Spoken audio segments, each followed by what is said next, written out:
Tonight, as we recognize and honor our living tradition that unfolds through generations of ministry, let us also feel the weight and the promise of the as yet unwritten future.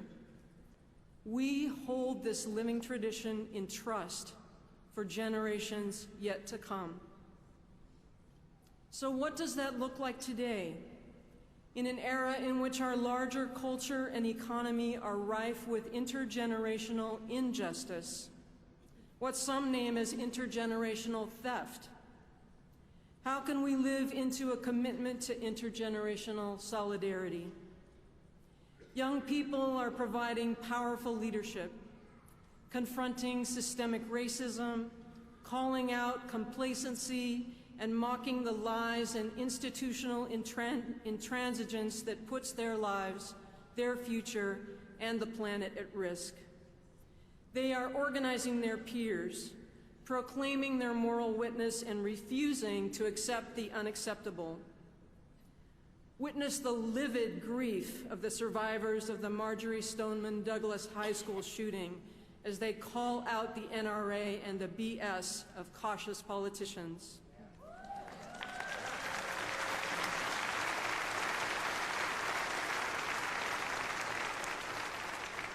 Respect the masterful tenacity of young activists in the streets of Ferguson, harnessing local and national outrage to hold police to account and stop violence against Black lives.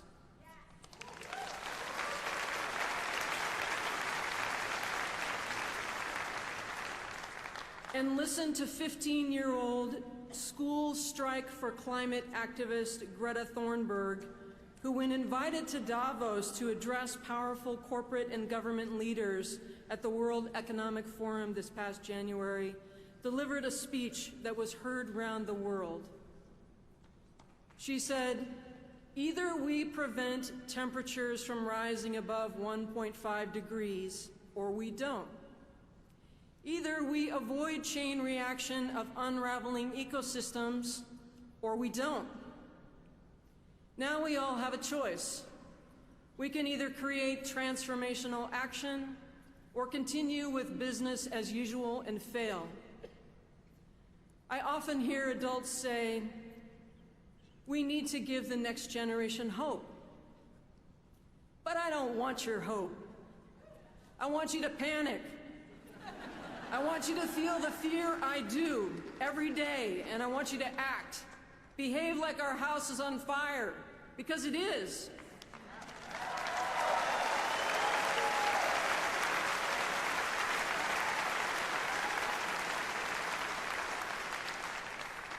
Unwilling to settle for anything less than the spiritual, financial, and political commitment that is commensurate with the scale of the crisis we are facing, young leaders are calling us out and inviting us in. Greta is right to be angry and alarmed. She is right to insist on telling the unvarnished truth to power.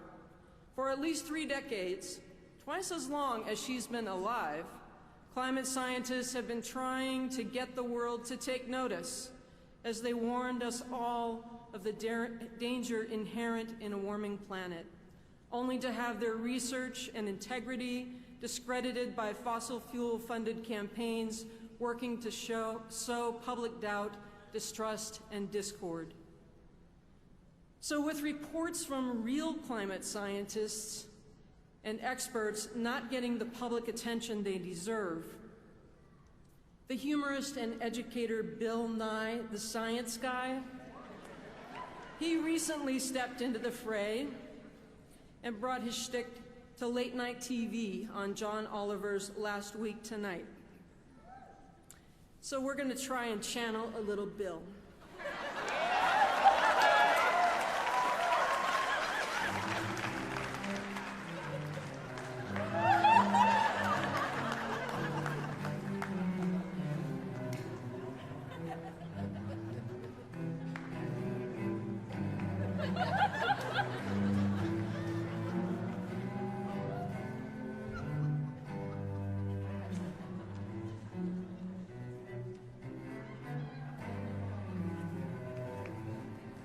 How's that look?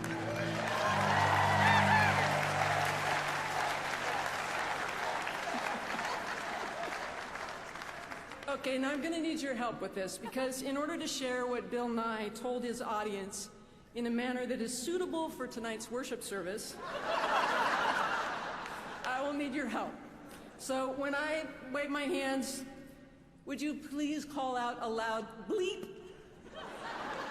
So let's practice. You ready? Bleep. Very good. One more time. Ready?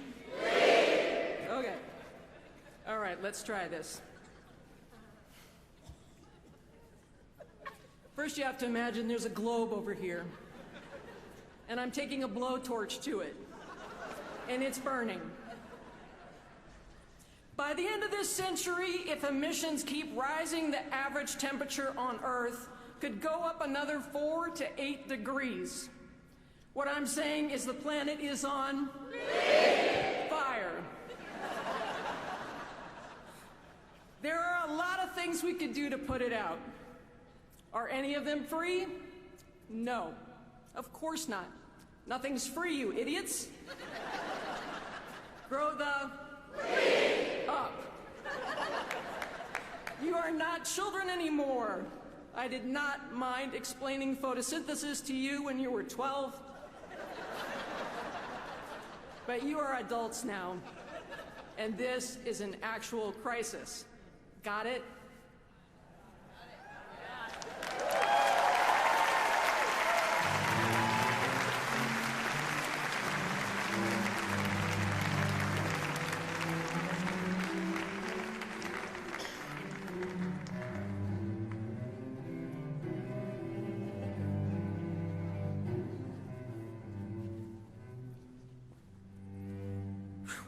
Thank you.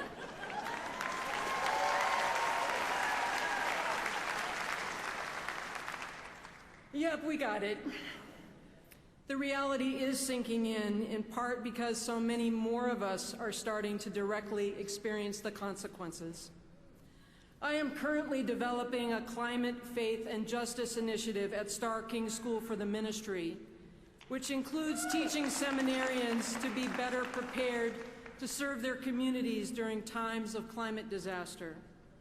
It has been a sobering experience to realize that there are no shortage of UU ministers for my students to interview who have already experienced the great challenge of ministering to their congregations during massive hurricanes, cataclysmic mudslides, terrifying wildfires, and the floods of biblical proportion. As Bill Nye taught the late-night audience some climate science, perhaps we can ask John Oliver to line up another guest professor to teach the second half of the lesson, one on climate justice.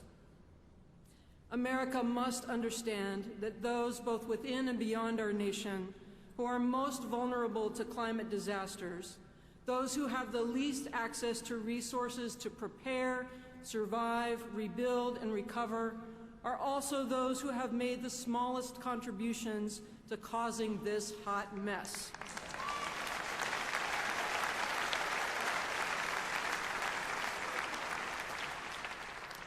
Climate injustice is layered on top of centuries of colonialism and conquest, stolen land, enslaved labor, and indigenous genocide. There are important signs of progress, but there still is such a long way to go to acknowledge and honorably address the historic need for truth-telling, for reparations and healing. But now is the time to go all in, to think big, to address foundational issues. Massive public and private resources will be mobilized. The question is where and in whose interest will those investments be made? It is so important to leverage this moment and this time of gathering momentum to advance equity, to create climate justice. It is time now, and what a time to be alive. Now, nothing slows momentum like giving up hope. And hope is not optional for those whose lives stretch out into the next 70 years. For me, hope is not a feeling to have or not have. It is a virtue to be cultivated, a religious practice that nourishes your soul. As Rebecca Solnit instructs, hope is not the belief that everything will be fine. Hope is an embrace of the unknown, an alternative to the certainty of both optimists and pessimists.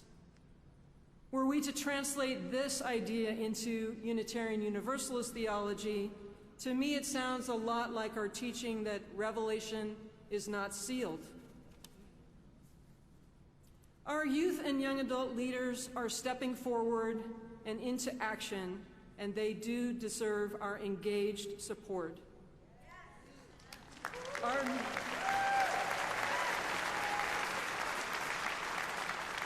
Our chalice lighters this evening, Allie and Amelia, are organizing Unitarian Universalists to create climate justice, and Levi lives on a barrier island in Florida threatened by the rising seas.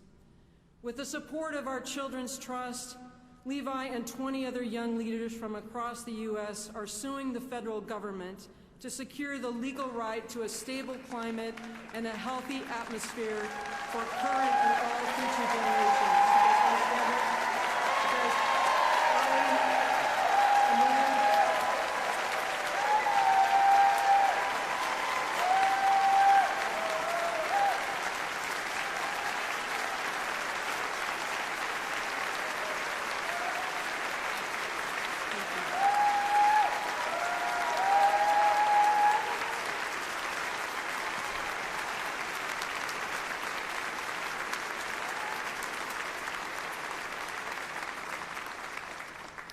This is such foundational work, and I am so glad to hear your enthusiastic applause for their leadership.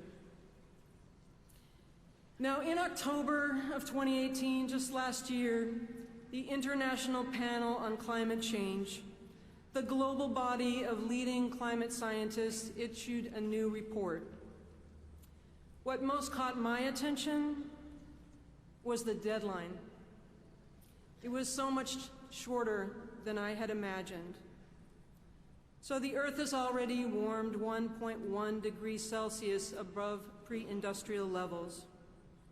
If we hope to limit that warming to no more than 1.5 degrees and avoid catastrophic climate impacts, they said we only have till 2030 to reduce emissions by 45%. And by 2050, a mere 2 decades later, we must be fully carbon neutral. Really? By 2030?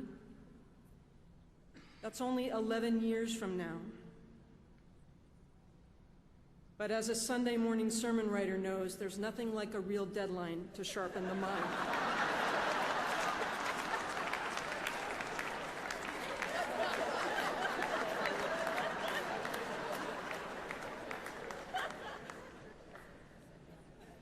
I've been realizing that I need to shift my understanding of the climate crisis and the imperative to create climate justice from a cause among causes to an existential demand, something like our commitment to dismantling white supremacy that needs to be woven into all aspects of my life and my ministry.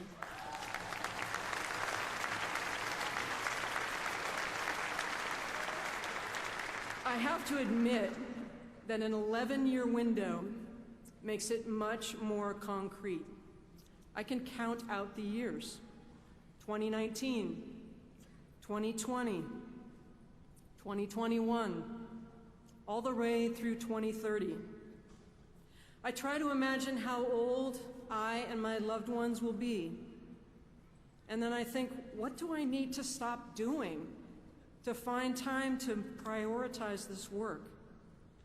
How much time can I take off work to participate in this pivotal election in 2020? While I have become a train rider instead of an airplane flyer, my own life is far from carbon neutral. What steps am I are we able to take to become more consistent, a part of the solution, and less a part of the problem? These are core questions for all of us and for all of our institutions to answer over these next 11 years. What a very strange thing to find oneself at such a watershed moment in the history of the planet, when the lives of generations to come depend in large measure on what happens during this relatively brief window of time. If you are wanting your life and ministry to make a difference, not only in the short term, but in geologic time, this inflection point in history is quite a moment to be called into religious life and service. Sometimes a call can feel like an invitation, and at other times like an imposition. The story of Moses' call shows him out minding his flocks and minding his own business when God calls out of the burning bush and charges him to lead his people out of Egypt. Moses, although respectful, was fairly quick to point out his own inadequacies, suggesting that the heavenly nominating committee call on someone else. Someone else with more leadership skills, more suited to serve and succeed in that pivotal moment.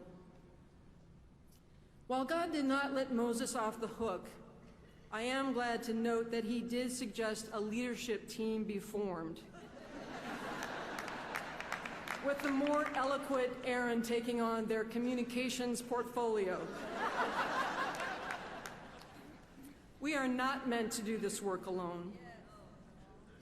I remember overhearing a caller to a radio show who asked the presenter what they could do as one individual to make a difference in the global climate crisis, and I loved the respondent's blunt answer. The most important thing you can do is to stop being an individual. Systems change when you join and work with others.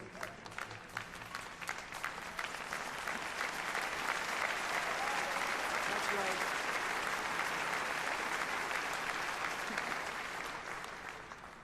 It's such a good point, and it applies to us as individuals and to our congregations and communities as well. We have so much to learn from this crisis, from each other, from the force of life itself. On the cover of your order of service is a photo of an old Western juniper, whom I visit from time to time.